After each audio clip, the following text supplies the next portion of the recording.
So a couple weeks ago, maybe 2-3 weeks ago, I was trying to translate something, a particular text by Mustafa İhsan, who is the General Secretary of the President of Turkey, of Abdullah Gül.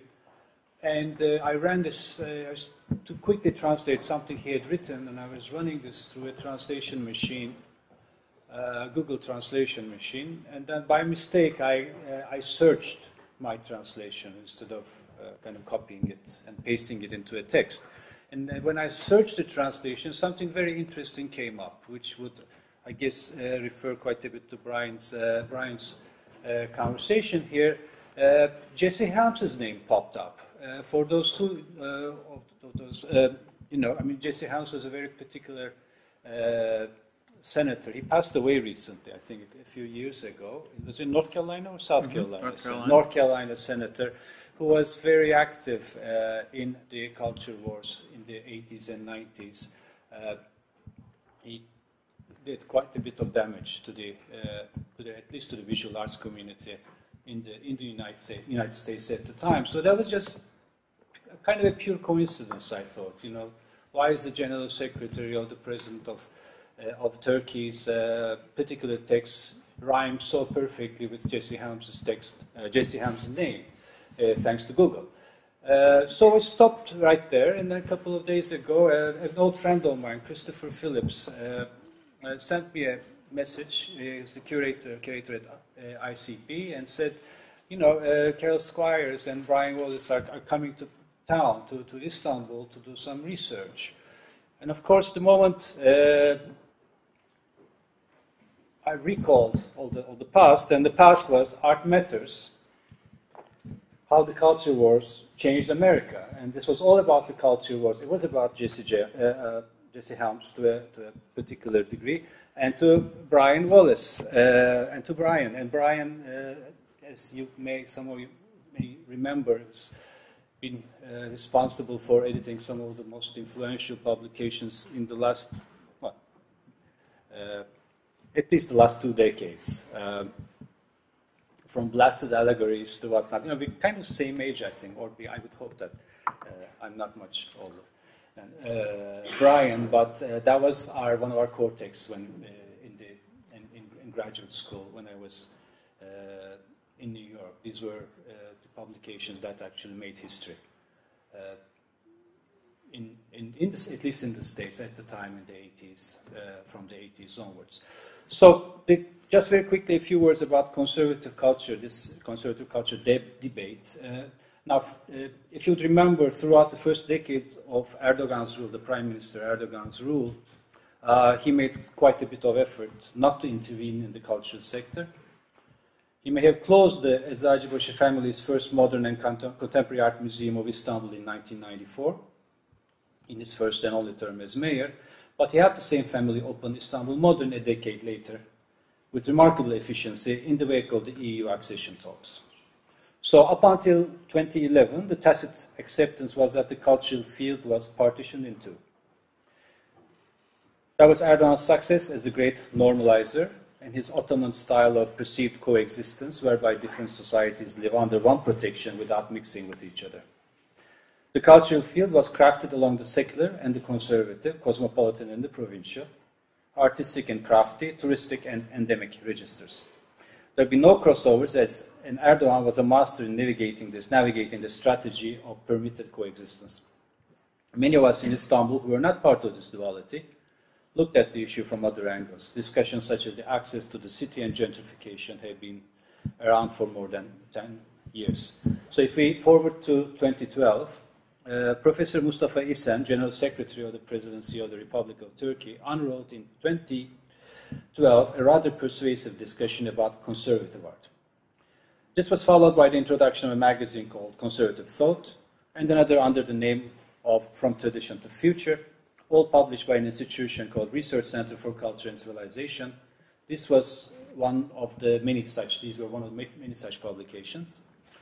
The same year, Yunus Emre Institute was unrolled, a public institution in proximity to the Ministry of Foreign Affairs that was supposed to perform the role of something like a British Council. And the institute expanded rigorously in the Ottoman geography and the Turkic countries, the sphere of influence of Turkey. You may even say it was the Leban's realm. The board of Yunus Emre has a group of rather dubious characters that some of you may know, such as Professor Ahmet Atan, who suggested last June that the participants of Gezi resistance should check their racial profiles. His exact words were, "If you're a Jew, a Greek, or an Armenian, I understand your participation in Gezi." There were precedents. At the end of 2011, the Minister of Interior declared, and I quote again, "There's a backyard that feeds terrorism." In other words, there's propaganda, a terrorist propaganda. What kind of support are they delivering? Perhaps they're reflecting it on a canvas with a painting. Earlier that year, at the end of 2011, Erdogan called a large-scale statue in Kars, close to Armenia, a freak and ordered its demolishment. The statue was demolished on his orders in 2013. Now, regarding the issue of conservative art, what may have been overlooked in General Secretary Professor İhsan's interview had been a particular branding of the cultural actors in Turkey. İhsan wrote that the cultural sector in Turkey has been monopolized and operated by the leftovers of 70s-style leftists with a westernist ultra-secularist agenda. In İhsan's words, a bird does not fly with one wing. İhsan's longing was for a kind of balanced and enriched, rooted and in transformation cultural milieu. Totally understandable. However, his reference is to figures from 70 years old, such as Yahya Kemal, Ahmet Hamdi Tanpınar, the cliché, so to speak, which is both an attestation of a failure and implies the need to engineer new actors. His words suggest the impossible: change the country with continuity, continue with change. Here's a fundamental difference between evolutionary and ruptural paradigmatic understanding of culture. And then we found out, just after the Gezi resistance, the Gezi occupation in late June, occupation by the police, of course, in late June, that there was altogether a new agenda in place. It was called TÜSAK, Arts Council of Turkey.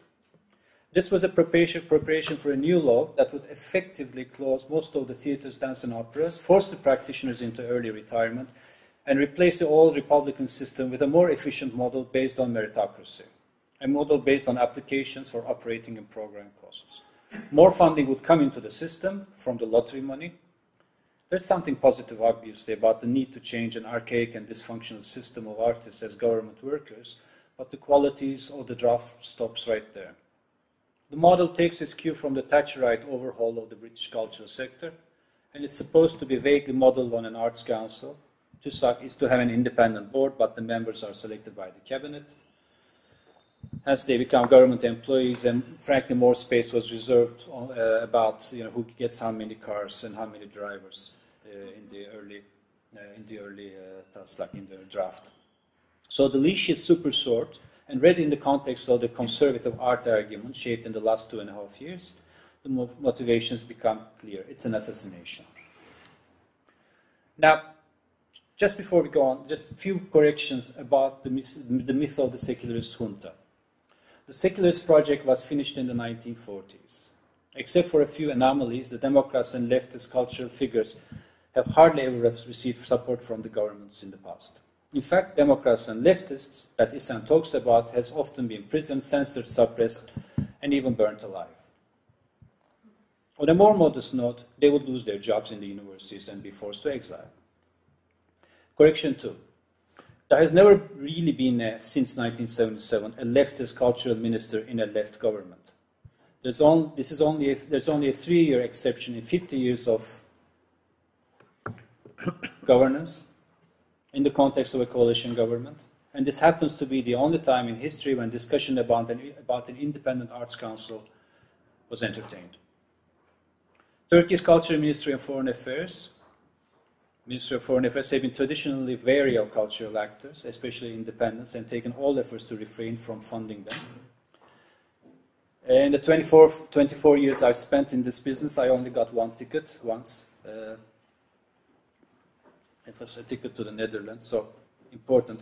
An important side note, Minister of Culture of Ertuğrul Günay between 2007 and early January 2013. Günay is a former social democrat, took all efforts to control the damage by the neoliberal onslaught. He tried to resuscitate the Atatürk Cultural Center, we will later speak about perhaps. and he was constantly falling in conflict with the prime minister. But in the early phases of the Erdogan government, Ertuğrul Günay was a strategic choice. He was the peacemaker and the buffer between the cultural sector and the government. But obviously, after the 49% of vote in 2011, it was all, everything was over. So, you know all the mess that's around us at the moment. So I'll transfer the, no, I won't. You have the microphone already. I'll pass the stage to Brian, and I'll sit over there. Okay. Thanks for coming. That cultural history of recent events here in Istanbul is fascinating. And I think one of Vasif's ideas was the parallel to events that occurred in the United States during the so-called culture wars. My statement in this book that I published was how the culture wars changed America, but it could have easily have been expressed as a question: did the culture wars change America? And so now, 25 years later, I think we can ask that question again. This book was published in 1999 on what was touted as the 10th anniversary of the culture wars, which in the United States reached their fever pitch in 1989 with a number of coincidental events. But I would make the point that, and centering on the this work by Andre Serrano called Piss Christ, made in 1987, and in 1989, Jesse Helms, the senator that Vasif mentioned, tore up an art catalog with this picture in it on the floor of the U.S. Senate to make the point that such work was blasphemous and shouldn't be allowed. A very small amount of money, of federal money, supported the institution that showed this, and that was the basis for his complaint, his federal complaint.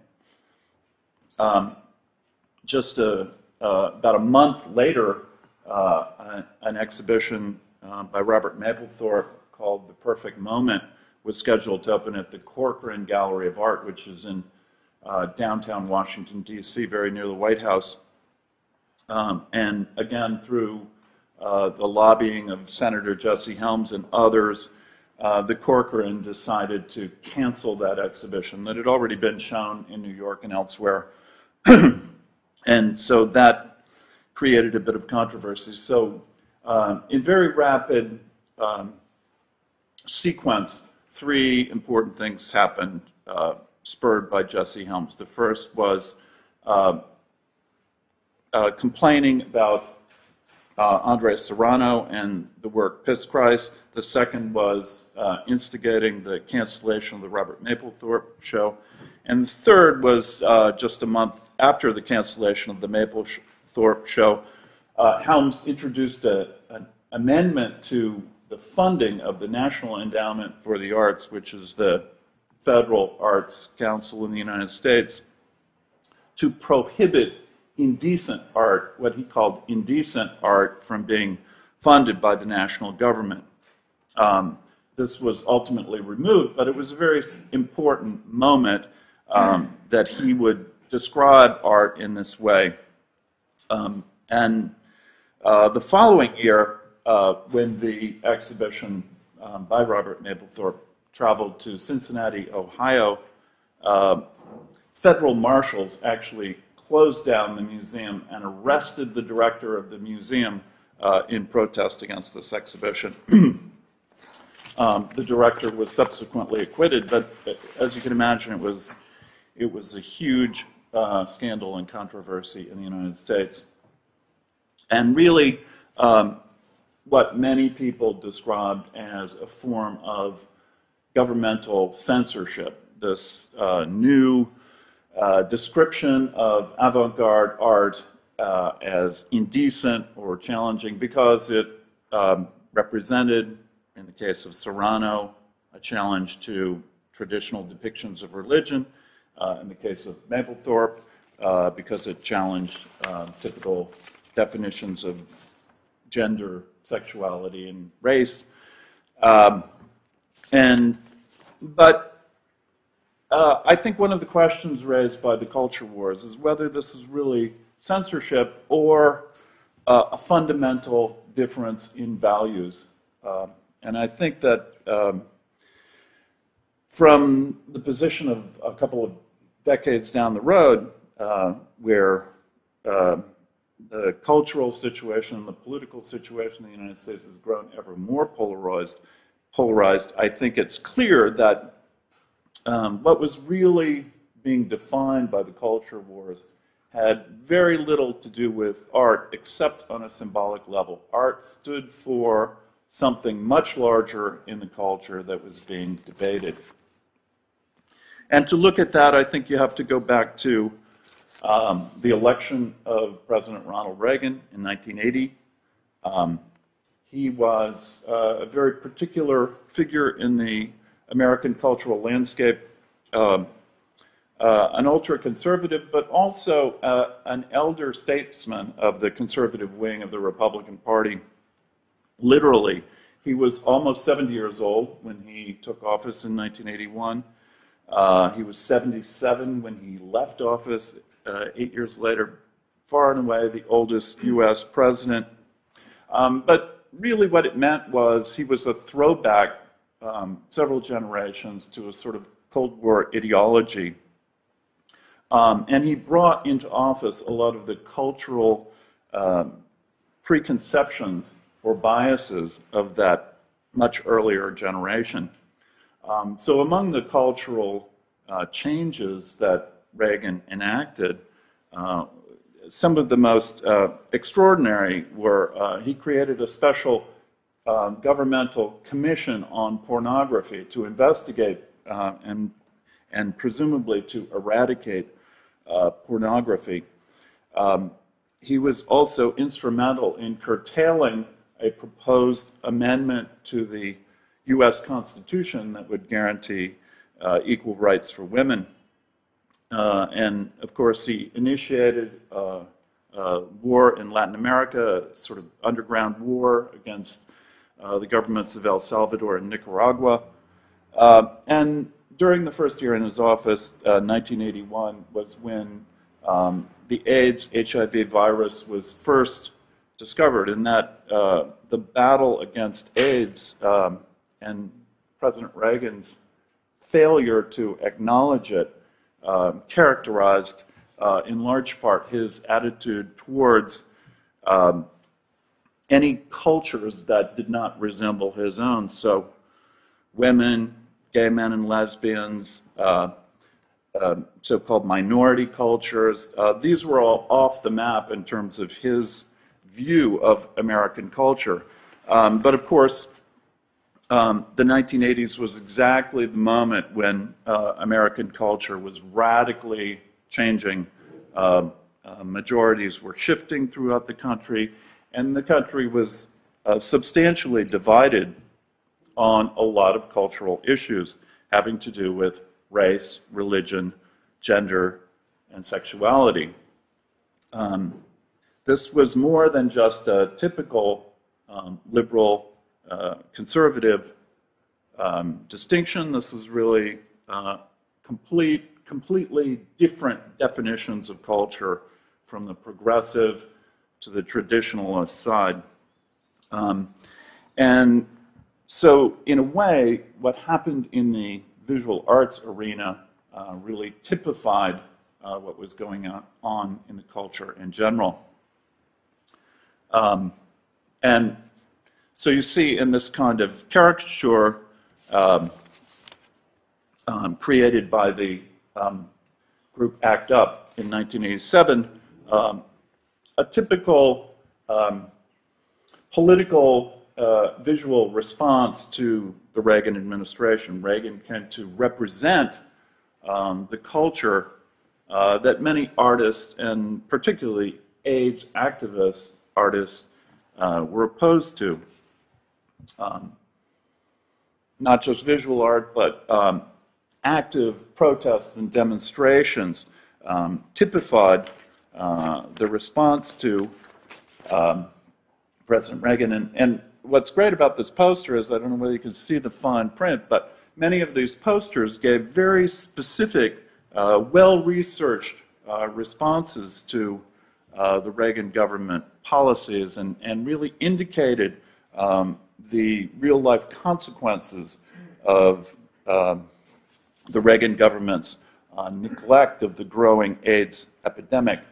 And these kinds of in-the-street political protests, which often made news headlines and created highly evocative and memorable graphics, were quite effective in raising the issue and raising the consciousness of not just politicians, but of the American people in general to this growing AIDS crisis.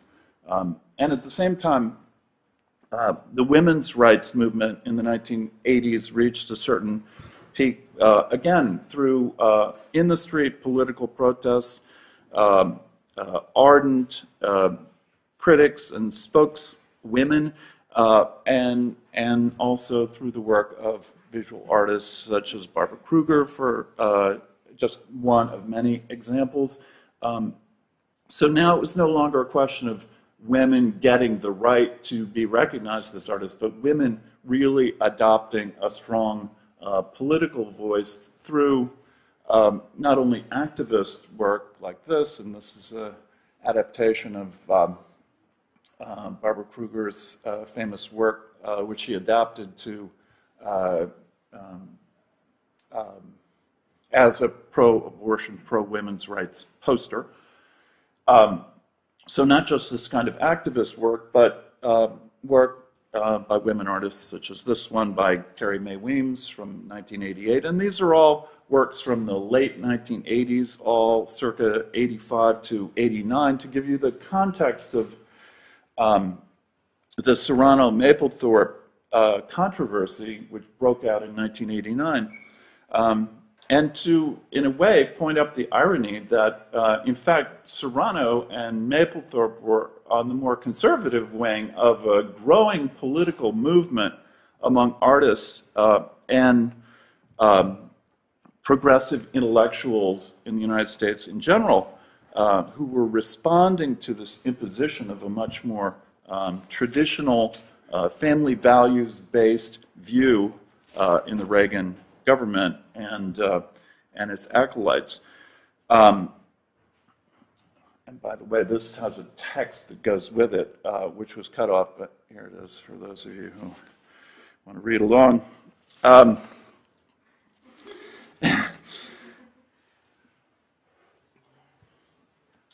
So even somebody as formally traditional as Robert Mapplethorpe is engaging in issues that in the general population of the United States at the time were quite challenging. In this case, even though the form is relatively traditional, even historic in nature, the subject here, a black man, nudity, having to do with sexuality and gender, very upfront way. And this is a typical Mapplethorpe photograph of the period. This was challenging to the general population and led in part to this legal and state police action against Mapplethorpe's show in Cincinnati in 1991.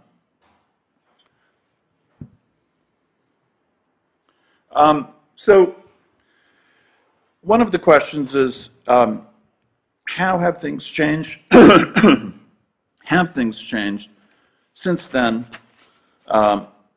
What is different? What's new? Well, one of the points about the role of art during this period is that it did draw attention symbolically to many of the issues that were dividing the culture at the time. In particular, questions having to do with values and cultural values. In 1992, this reached a kind of high point when a presidential aspirant, Patrick Buchanan, made a speech at the Republican National Convention outlining his view of the culture war then taking place in America. It wasn't in reference to art making at all. It was really against a culture, a liberal-dominated culture, which he still saw at that time, 1992, after 8 years of the Reagan government and 4 years of Reagan's successor. He still saw as a liberal-dominated culture, not so much because of art, but in part because of art, but also in relation to education, how education from grade school through colleges defined history, culture, the humanities, government funding of all kinds of research, not just art, but all kinds of scientific and research, popular culture, the entire range of consumerist culture, and then in particular the popular media, television and news in particular, which Buchanan found still predominantly dominated by liberals. And there's some truth to this, and it's true that on the other side as well, the more traditionalists had a very strong lobby in American churches, talk radio, think tanks, and the political system, because in fact they did at that point control the U.S. Congress and the presidency. So it was really a kind of a standoff. And it is a standoff that's persisted to this day, and in some ways it's been exacerbated. The role of art in relation to this has probably subsided. The political scene in American art today is much less vocal. Many of the principal actors of the 1980s culture wars have died or receded. Robert Mapplethorpe, of course, passed away. In 2011, interestingly, Andre Serrano's Piss Christ was shown at a museum in Florida and was attacked by somebody wielding a hammer. So these icons of the culture wars still attract the attention of iconoclasts. In the same year, 2011, David Wojnarowicz's work was shown in an exhibition called Hide and Seek that had to do with sexuality and gender in contemporary art. One of his works was removed from the exhibition by the Smithsonian Institution, and this is a public protest about that event with people holding masks of Wojnarowicz's face. So there are still some attempts to generate interest and controversy around this, but in general, the political attitudes of the 1980s have subsided or taken different routes for their expression. And just in general, I would say, and here I refer to this work from 1988 by Krzysztof Wodiszko, a projection on the Hirshhorn Museum in Washington, D.C., where he's showing the symbols of the Reagan administration, the gun symbolizing the wars in Latin America and their advocation of more liberal gun control laws, the candle representing religion and the prominent wedding ring representing traditional family values, and the microphones representing the platform of the media, of radio, of the bully pulpit of the U.S. presidency. And Wadishko's work, I think, symbolizes for me what was effective about the culture wars from the visual arts side, which was to create these evocative symbols to draw attention to this growing political divide, which wasn't always apparent in everyday experience or in the political landscape, and to give voice to people in U.S. culture who didn't have a voice at the time. So perhaps we can discuss some of the parallels with the situation here in Turkey, or answer other questions you may have. Thank you. Thank you, Brian. I think it's like if we're kind of 20 years behind the USA, I think if we manage, maybe in 10 years we could get like a full-on Kurdish president, you know, by the same logic. You said one thing which kind of struck me. You said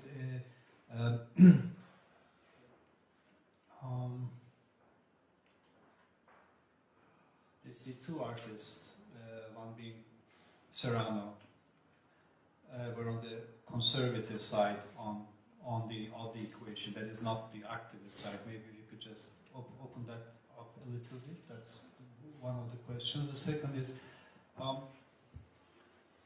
was there anything at the time on the conservative side, a kind of a policy that was being, or other than Pat Buchanan, maybe we shouldn't take him so seriously, but was there a policy that was being rolled out in terms of crafting the kind of future generations? Did it come with a proposal? Was it only a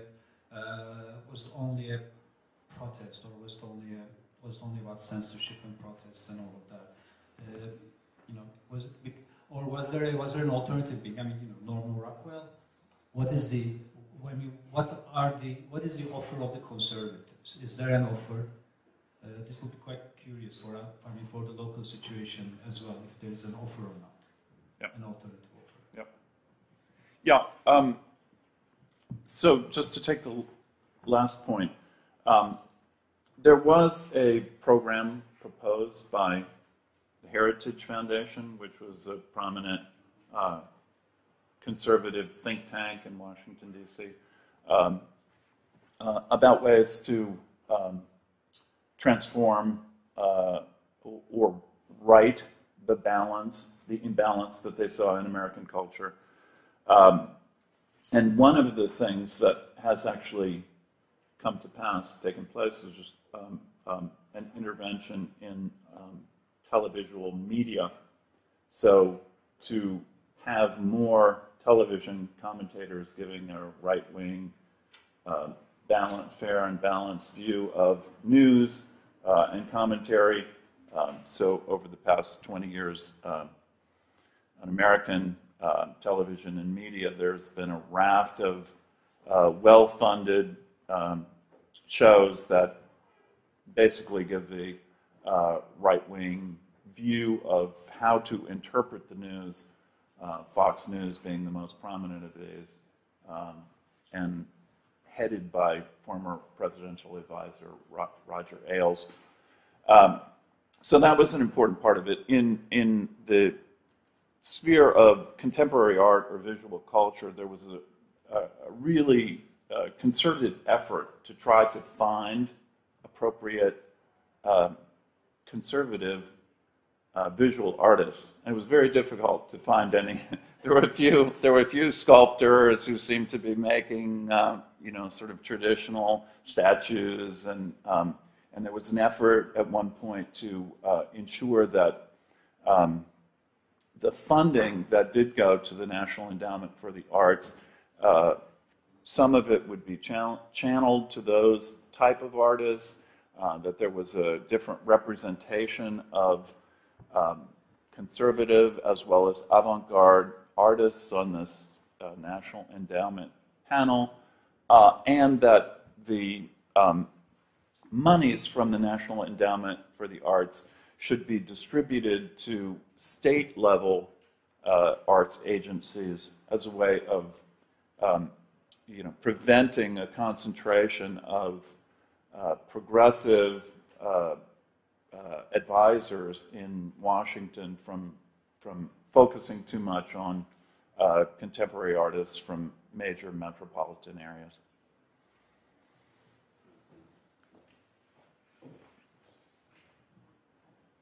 I'm really surprised you said that because I think I have been thinking about this culture wars in Turkey for the last 10 years or so, and I have discussed the issue both with the more secular artist groups, intellectual groups, and also with the religious groups. And okay, what I'm trying to say, first I want to ask this question. My idea about Vasıf said in the beginning that although the reality is not seculars or leftist people did not dominate, but they were also a victim of the, I don't know, Turkish cultural scene. But that's seriously not the perception these religious intellectuals and artists have. And I believe they are sincere with the idea that they are really left behind. They feel like they are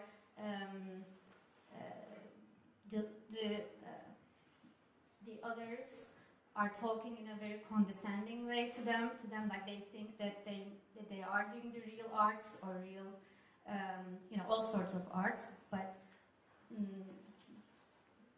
so I believe maybe this is still a theory on my mind, but this being reactionary to this might be, as far as I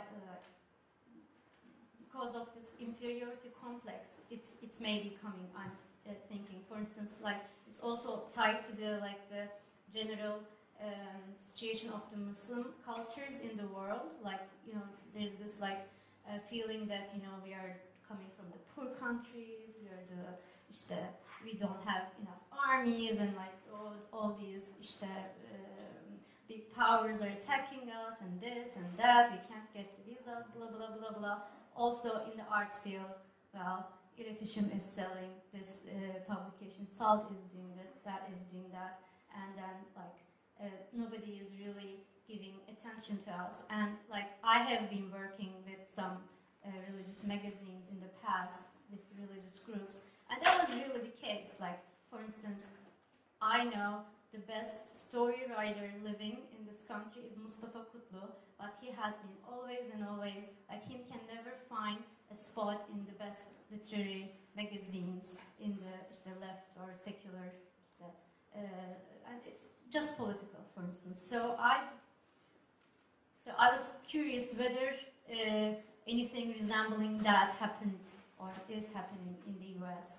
I don't know if I'm clear enough, but I'm also very surprised when you said it was very hard for you to find conservative artists, because I'm right now looking for whether I'm going to find religious conservative contemporary artists, but it's really there's no one like that. But maybe it's because of the medium itself, I'm thinking, because with the cinema it's not the case, or with the literature it's not the case. Since cinema is a newer medium, more people, but in the contemporary art, since it's been seen as a evolution from sculpture and painting, and since sculpture and painting, it's not promising us anything, we Muslim people cannot interact with it. So I think the contemporary art loses from that kind of connection in minds. So I don't know if I told them. No, that's a really interesting point, and that was certainly part of the debate in the United States, that contemporary art was kind of a specialized realm. It was accused of elitism and exclusion of people with traditional attitudes towards art making. And, certainly there's no lack of artists in the United States, or probably anywhere in the world, who have very traditional approaches to art, whether it's painting or sculpture or photography or whatever. But I think the part of the contemporary art world that gets attention is often, that leading edge that is focusing on a very specialized language that is approved by a group of specialized critics and galleries and museums. And I don't know whether you would want to call that elitist because it's somewhat pejorative, but it certainly is a specialized language that, not everyone adheres to. And so that's not to say that it's a meritocracy and that the traditional artists are any lesser or less skilled within their field, but maybe just less interesting in terms of, the interests and critical languages of contemporary art. And so that's kind of what happened in the United States when conservative critics tried to make an argument for conservative culture. And there were some attempts to bolster sort of traditional art programs and, bring back conventional painting and sculpture and, let's do away with these works that focus on contemporary political issues and get back to Greco-Roman culture and the classics and so forth. So, that's probably going to happen everywhere. But in this case, there was an extreme divide. And the reason I mentioned Mapplethorpe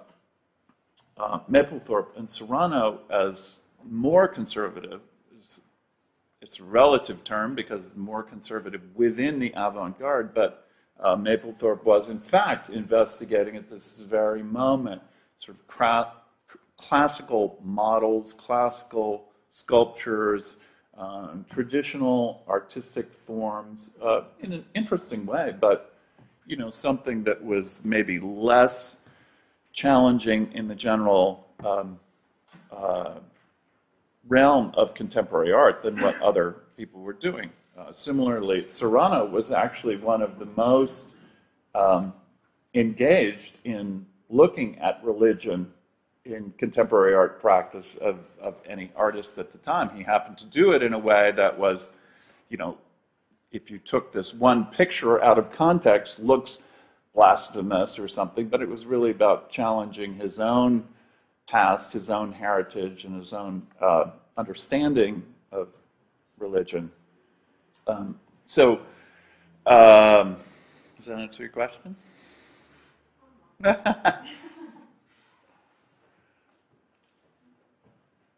Other questions, or do you want to try again? Just a very simple question. Yeah. There clearly is a great divide, but one of the things that has to be considered is certainly in the United States, politicians represent the population. Yep. Talk about religion, I think I read that statistically 46% of Americans believe in creationism. Yeah. And that's the Earth is 5,600 years old. Yeah. Etc. Politicians, in a very cynical way, respond to their constituency. So there is always going to be a war. Right. Which is healthy. Right. In some sense. But it's also it's circular in that they feed those kinds of traditional beliefs rather than challenge them, even when scientific evidence seems to prove otherwise. I don't know whether it was cynical or business as usual, but the fact is that beginning in 1980, the divide between extreme progressives and extreme traditionalists grew greater and greater, whereas previously there was more of a compromise mentality in American politics, so that, from this point of view, Richard Nixon looks almost liberal. No, just another question, very simple. I don't really remember very well the times, but I think that the defense of Mapplethorpe was done upon very formal issues. Yes. Saying they're classical, we're classical, he's like a sculptor, look at the shadings. And I think there was a book which I skimmed through, and I don't really even remember the writer, but I think it was called The Scandal of Pleasure by, I forgot her name, it was a woman artist. Fundamentally, what people are ignoring, that art, and the subject of Mapplethorpe's work, is pleasure. And that has to be addressed. And I think there's a whole hypocrisy on the left, on the let's say the so-called left-wingers, or in not acknowledging that there is a right to pleasure. Right. And somewhere along the way, I feel like the whole discussion about Mapplethorpe was switched from what was central to Mapplethorpe's work to formal issues, which is, I think, a way just to shift the field and not to address the issues. Right. Well, do you remember that book at all? Does it mean anything to you? I'm not recalling that specific book, but I do. She was a professor at Penn, and I forgot her name. What? No. It's not Catherine. The name will come to mind.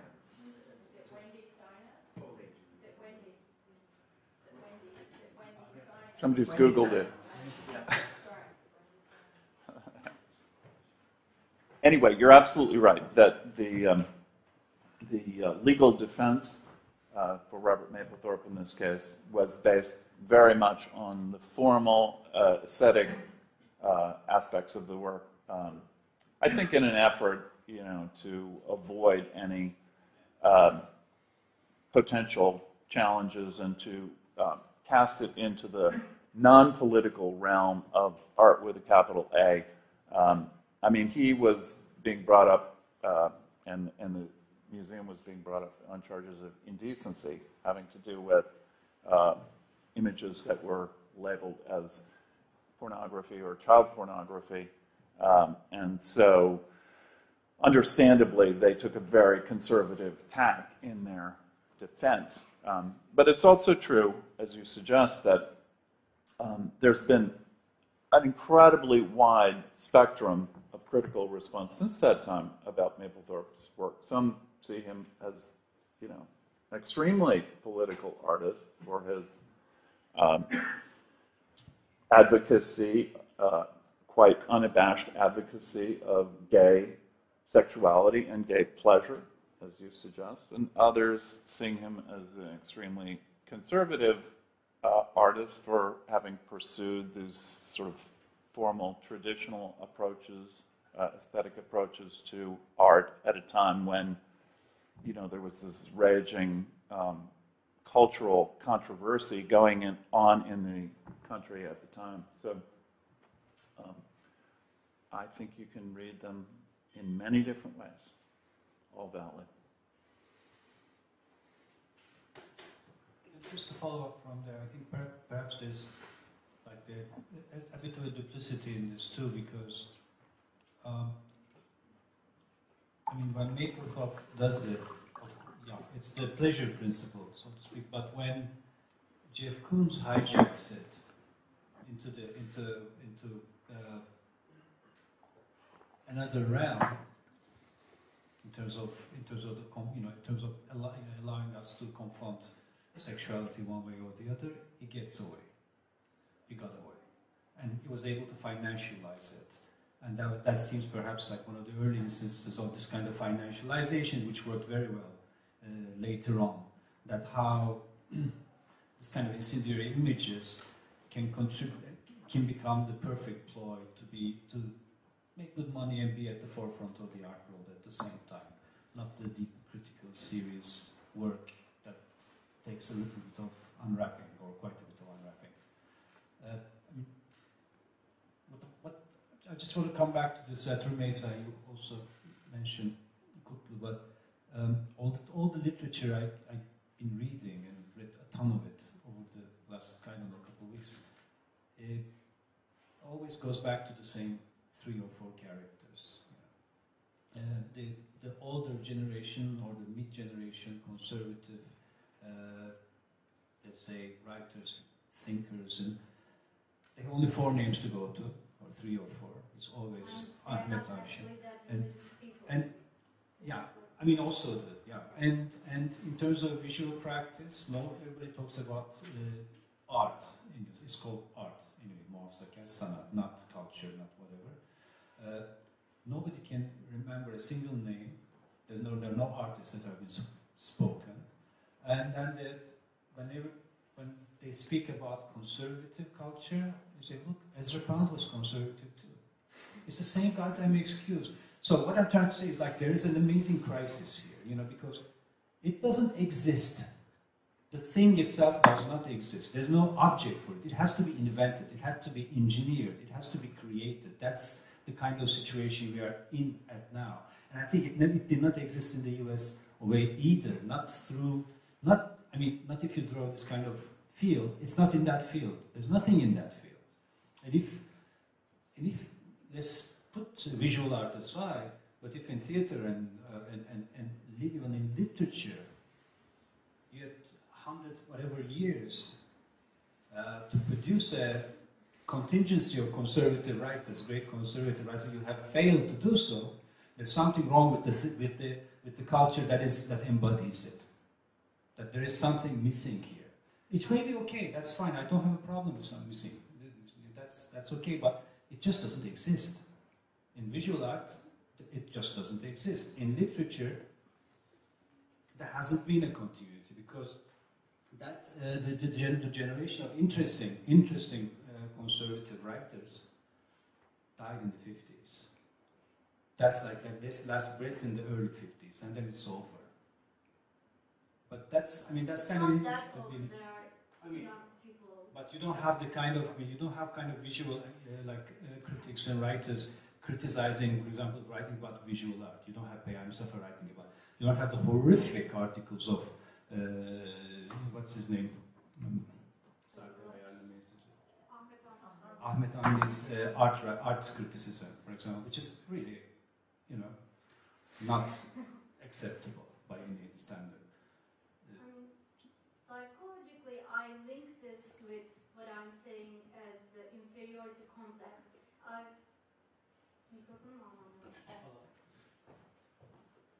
For instance, I've been into writing workshops given by religious people, and also short movie making workshops, etc. It always comes down to this, okay, we gotta do something, and it's always I forgot the word. You try to teach something in it. Çok şeyleriz ya. It becomes didactic all the time because you do it for another reason. And all the artists coming from the religious groups I know that has high quality of work, they're either coming from a very Western family, somehow decided to be religious after some time, or somehow went to not a secular, so I feel like there is something in it, and I only have psychological explanations to it. I don't know about the sociological or whatever reasons of it, but that's strange. And another thing I would like to say, for instance, Paul said it's the politicians represent the people, but the issue is so there are so many psychological barriers. For instance, these religious people don't read the poets in the 70s who have leftist tendencies in Turkey, let's say. But when one of them publicly says, I'm a Muslim, I left all my leftist ideas behind, such as İsmet Özel, then he becomes a rock star, and everybody reads all of his even previous poems, and then they embrace even the leftist poems of that person. Or this is the case with Cat Stevens' music, for instance, and all those things. I feel like, if Kutlu Ataman says, okay, I am becoming a Muslim now, I quit being homosexual, it's wrong according to my new religion and this and that, I'm sure all of his previous work will be greatly appreciated in the religious groups, and I'm talking about this when I'm talking about inferiority complex. I feel it's very much connected to this, but of course I have my personal background. Maybe I'm wrong. I don't know. This is my observation. Well, one interesting thing that happened in the United States was they decided that since the problem was federal funding of contemporary artists, maybe they should shift more of the funding to traditional arts, by which they meant folk arts. And then when they did that, they discovered that many of the folk artists were among the most radical and those that were challenging the status quo through their traditional forms. So they withdrew that money.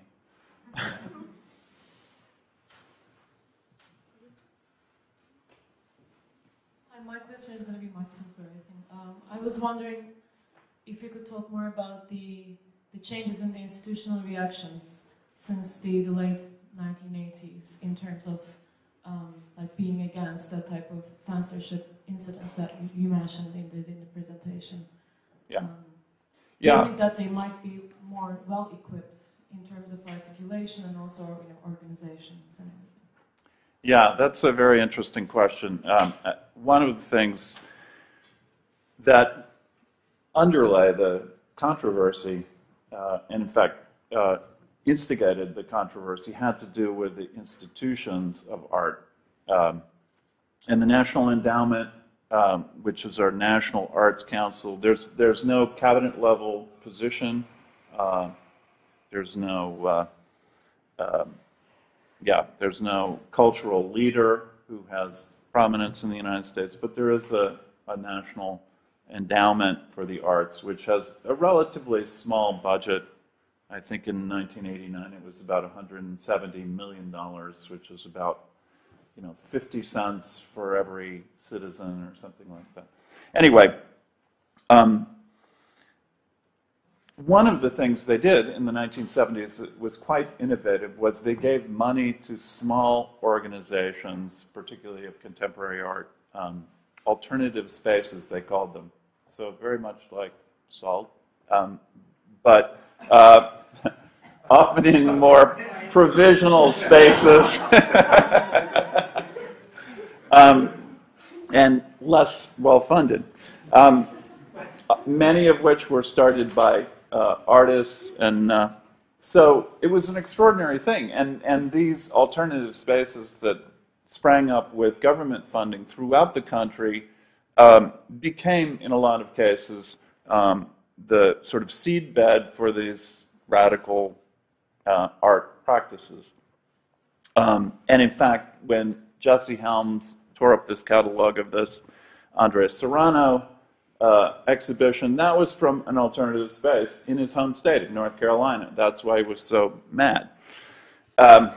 And so there was this proliferation of small, scrappy alternative spaces. And one of the things they did was cut back funding for those alternative spaces. And so as a consequence, that whole generation of alternative spaces either became more professionalized, like there's one called PS1, which was an old school building in New York City. It became part of the Museum of Modern Art. The institution that we're at, the International Center of Photography, was a sort of alternative space in the beginning. Now it's a professional, accredited museum and so forth. So they either became larger and more professional, or they died out. And in the process, I think some of this alternative space mentality survived into the larger institutional form. So these institutions now have often, incorporated the works that were, 20 years ago vilified. So the Robert Mapplethorpe archive is now at the Getty Museum, and these works that were challenged before are now venerated. But also, these institutions have incorporated the logic and the appropriate response to challenges, so that when there was a challenge to the removal of this work from the Smithsonian exhibition just a couple years ago, it was resolved very quickly, and the work was replaced and so forth. So there's you know, the rhetoric has been managed in a different kind of way. But also, I think the thinking within institutions is more sophisticated. The understanding in the critical culture that surrounds these institutions is more sophisticated. So.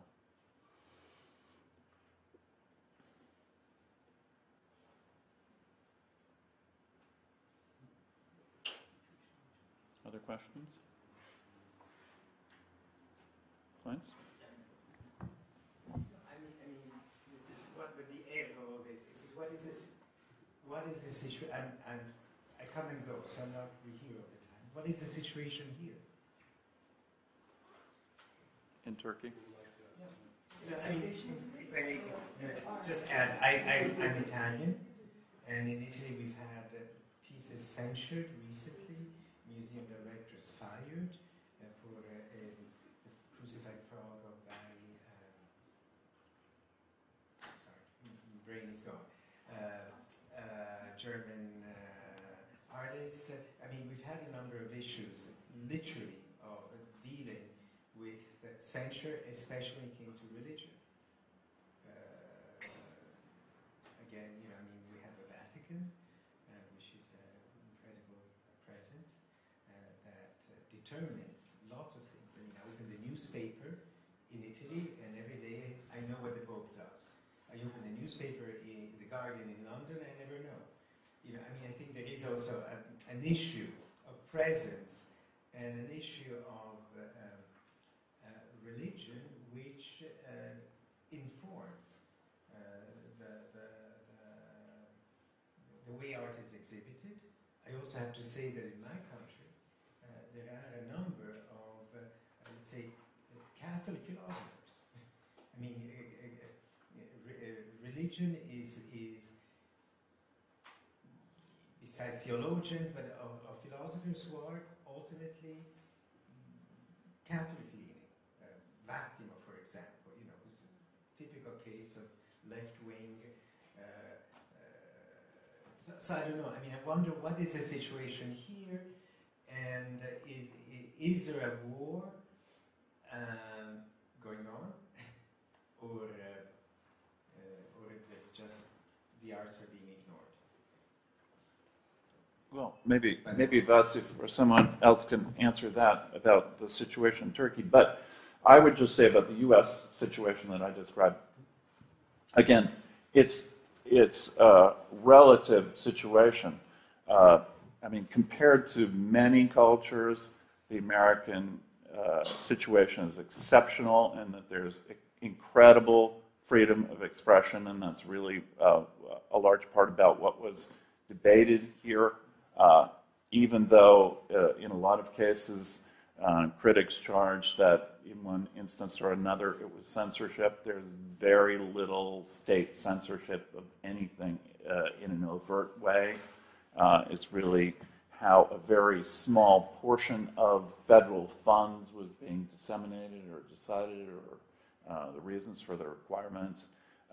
So it's a very special situation. That's why I tried to emphasize the point that the consequence of this culture wars in the United States was really more symbolic than actual in terms of restrictions or censorship, but really about symbolically exposing this divide within the culture and emphasizing how great was the gap in terms of cultural values. But Turkey is another situation. Here there's no government funding for contemporary art at all. So it's taking a completely different course. So they can't take away the money because there's no money in it. So everything's coming from a different place that the corporate, you know, who funds with. And what you can do on your own with nothing. So it's just developing a different way, right? Right? Yeah. Right. But there was a war here again. Anything there's money, state money in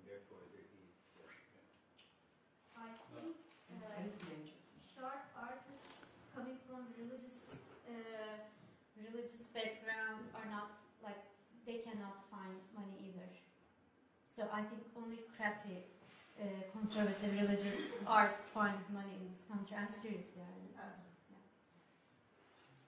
That's what we're fighting against.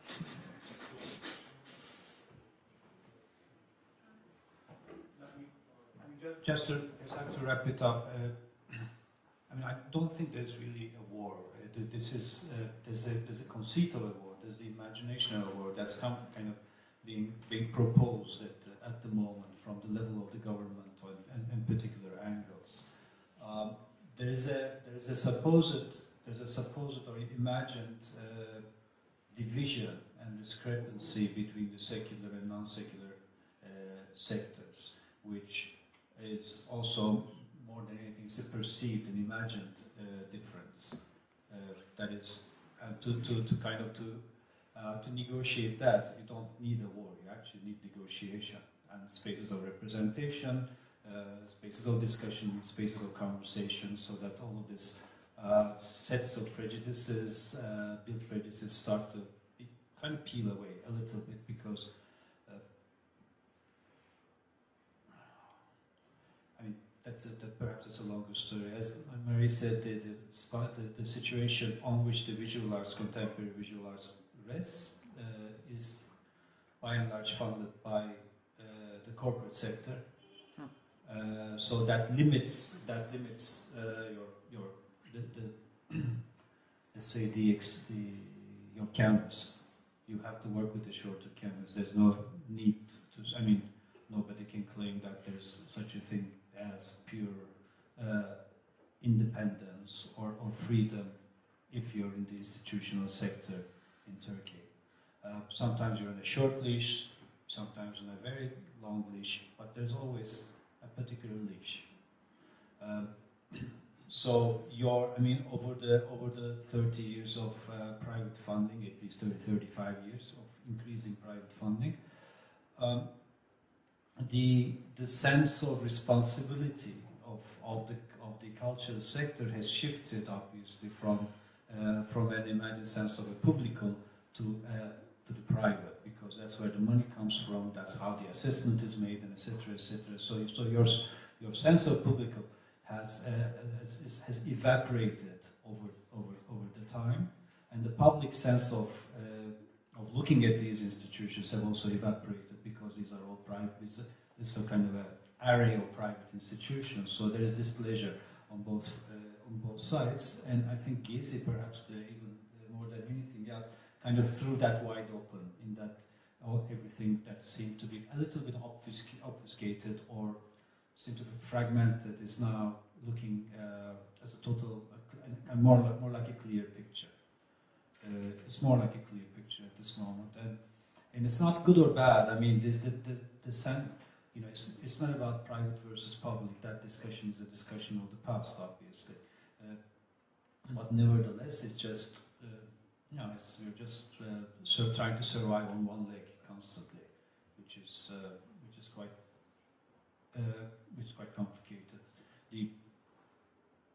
What is more interesting and is happening right now is the professionalization at all levels of the cultural sector in terms of self-organization, which will change things in the short or the long run towards a different direction. That's more important right now than engineering efforts, I think.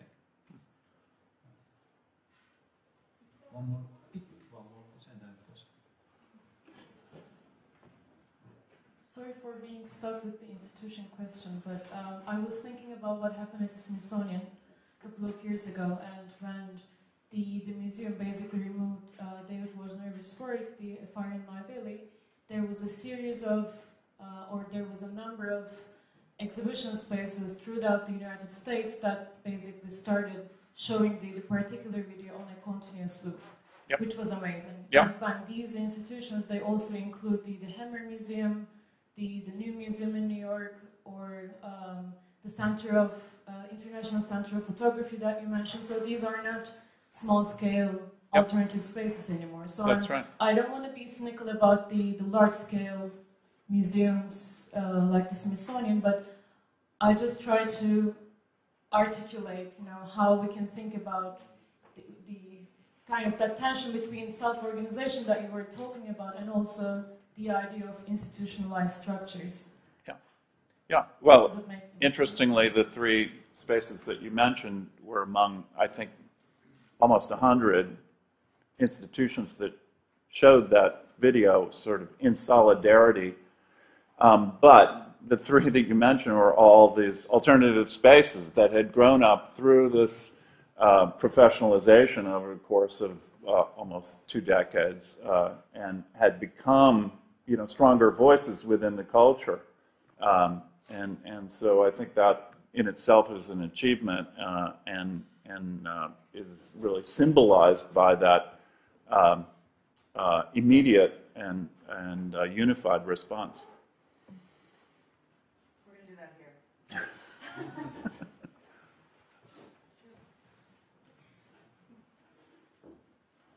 Well, thank you, Brian. We just have a jet back, I'm sure. Thank you. Thank you, Brian. And on Friday, we have Carol speaking. So come back, please. Thank you.